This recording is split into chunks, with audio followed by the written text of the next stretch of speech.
Well, hello you. Let's talk about finger patterns, shall we? So when we play these instruments, there's a lot of pattern work that goes on, right? You see patterns everywhere. Scales, arpeggios, all that sort of stuff. Thirds, it's everywhere. Particularly in the left hand.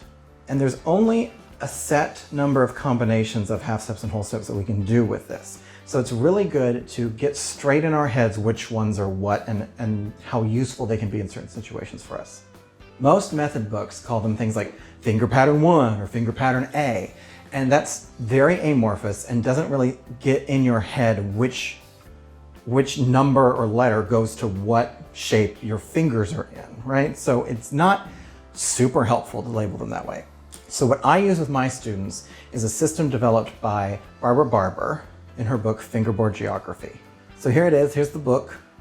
It's a great book. I saw her at a conference a couple of times, and just the system is fantastic. She spent years developing this, and she's got a violin one. I believe there's a viola one too. Yeah, there is on the back. And then there's a string class one. So this has violin, viola, cello, bass patterns in it. And it was very helpful for me as an upper string player when I had to teach orchestra and really had to get a better grasp on cello and bass than I had going in. So what she did in those books is she gave all of the finger patterns colors. She spent years asking her students like, okay, what color does this sound like? What color does that sound like? What color does this one sound like? And she came up with these lovely little patterns.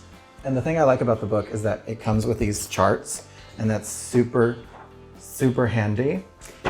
We're going to be talking about the basic ones today because those are the basic ones.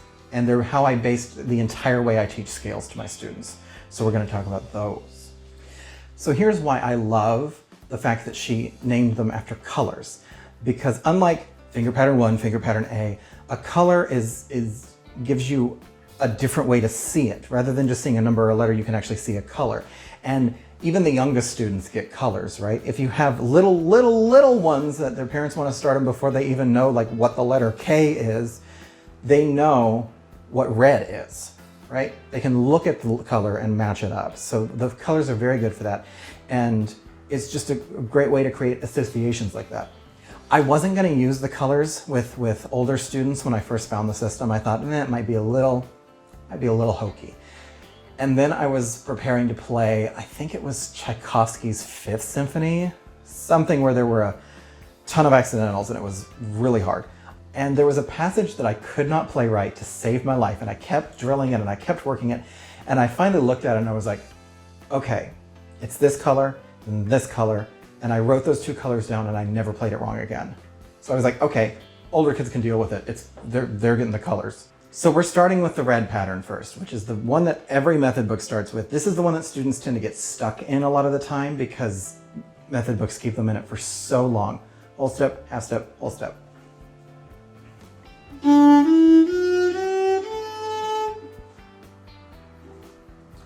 Nice and simple.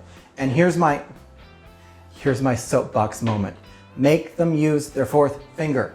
Make them use it. I've seen so many teachers that don't make their students use it because, oh, they can just play the open string.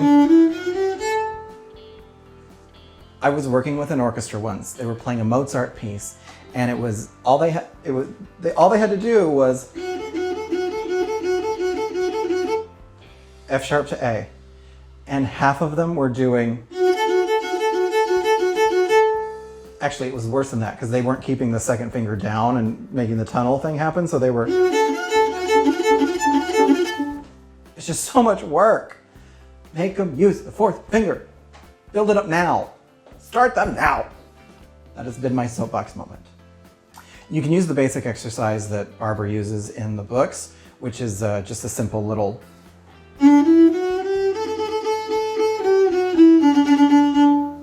A little twinkle variation A at the top and the bottom, which is nice.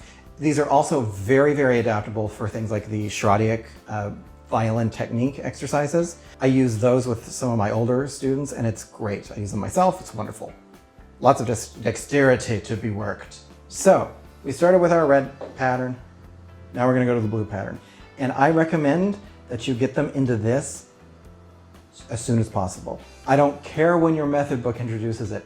get them away from this because they're gonna get stuck. If you get them here, every orchestra I've worked with, problem tuning notes, Fs and Cs. Anything F and C because the violins cannot get that in their heads. I've had so many. So blue pattern, intuitively, minor.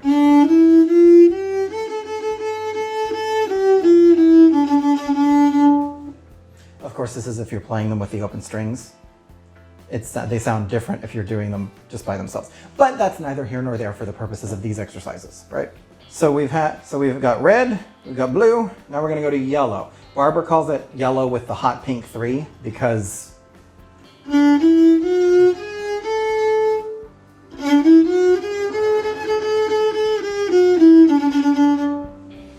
it sounds kind of funky, I guess. I just call it the yellow pattern. I don't worry about the hot pink 3 thing. And then we have the green pattern.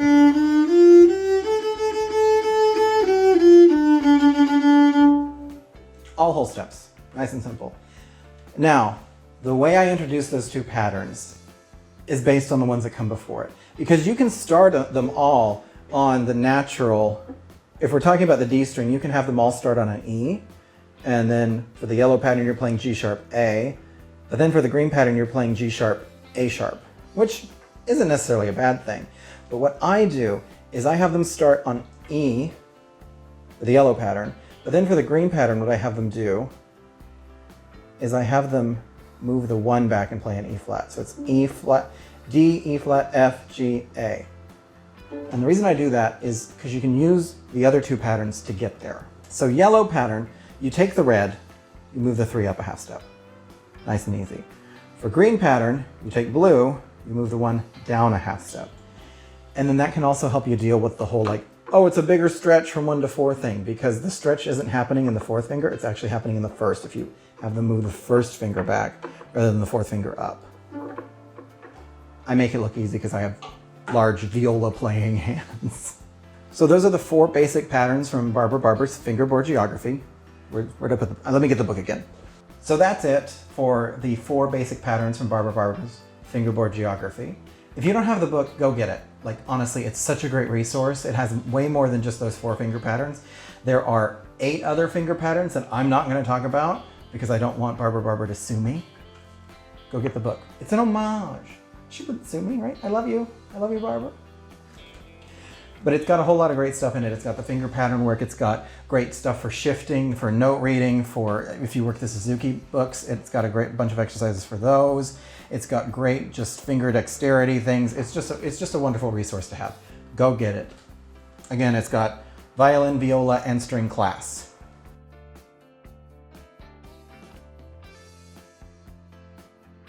So the next series of videos I'm going to bring to you are how I take these 4 patterns and I apply them to scales, and how I teach my beginning students to be able to play every scale around the circle of fifths. Even the scary ones like F sharp and C sharp. F sharp, C sharp, yeah, and C flat is what I meant. C flat and C sharp. Those scary keys that make us all tremble in our boots. I've had 9-year-olds play them using this system. It's nice and easy. It's wonderful. You're gonna love it. It's gonna be a treat. I don't know how to end this. I'm just gonna say bye until then.